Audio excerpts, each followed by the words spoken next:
On November 1st, 2022, you tweeted, both Texas and Louisiana have their knives out for black immigrants. Do you remember that tweet? I don't, but it's quite possible. What Texans, it's not only possible, it happened. You're not denying it, are you? No, I'm saying, referring to the context. Who are I you actually talking don't to? know the Who context. are you talking to about who in Texas had their knives out for black immigrants? Guessing the context, but my suspicion is Give it me a has to name. do the Give me a Attorney name. General Ken Paxton and Give the me a Attorney name. General of Give me a Louisiana. name. I just did. You don't have a name, do you? I just said Ken Paxton. You don't have a name, do you? You just said it, didn't you? Just said Ken Paxton. All right, how about Senator Kennedy was so focused on receiving a pat on the head from MAGA world, he couldn't get his brain to hone in on the fact that the witness answered his question 3 times. Here's what you said. President Trump is not like any sane leader.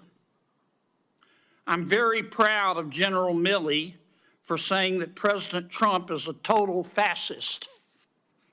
To Bob Woodward, if he, as chairman of the Joint Chiefs, is calling the president a fascist, I'm so proud of him for breaking that barrier.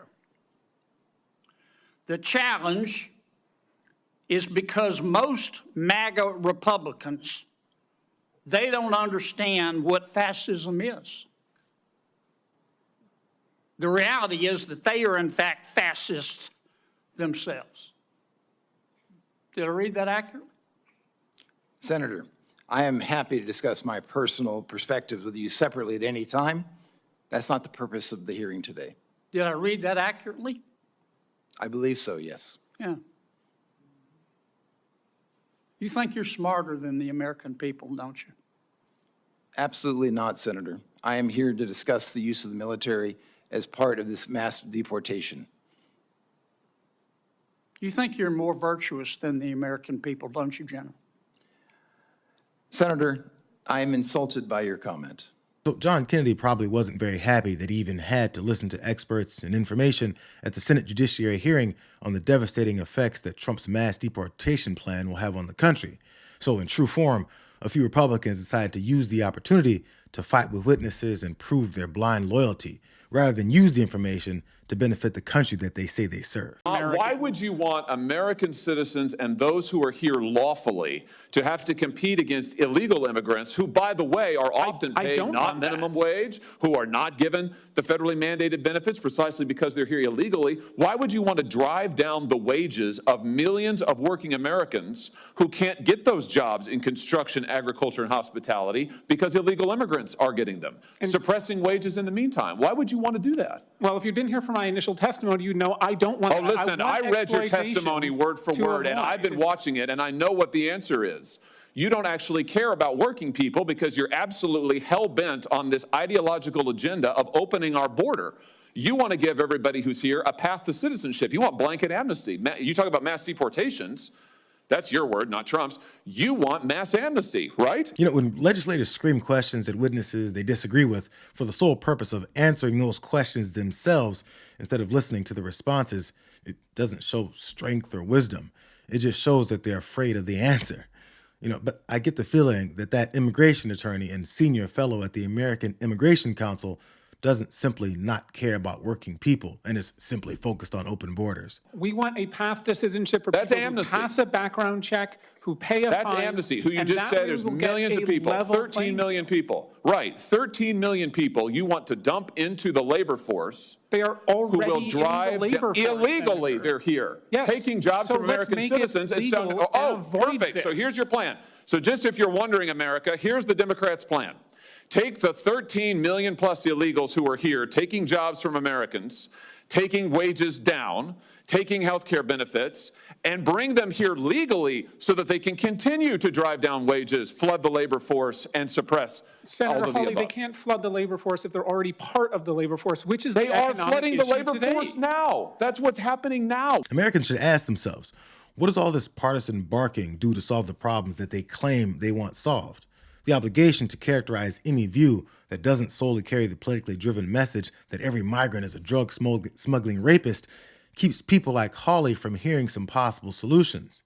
I'm not sure how many of these senators have railed on companies and corporations that continue to utilize immigrant labor to drive down wages to help their bottom line, but I'm assuming not many, considering the incoming president openly advocated doing just that. We're going to drill, baby, drill. We're going to get the energy prices down almost immediately, and we're going to close the border, and we're going to get the crooked ones out, the bad ones out, and we're going to let a lot of people come in because we need more people, and we're going to let a lot of people come in because we need more people, and we're going to let a lot of people come in because we need more people, especially with AI coming and all of the different things, and the farmers need, everybody needs.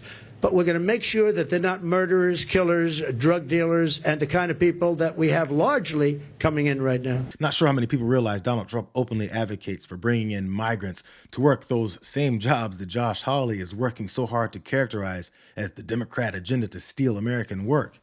It's why they shout questions at witnesses and talk over their answers, because some actual truth might come out. Let's focus on the impacts to the economy for American families.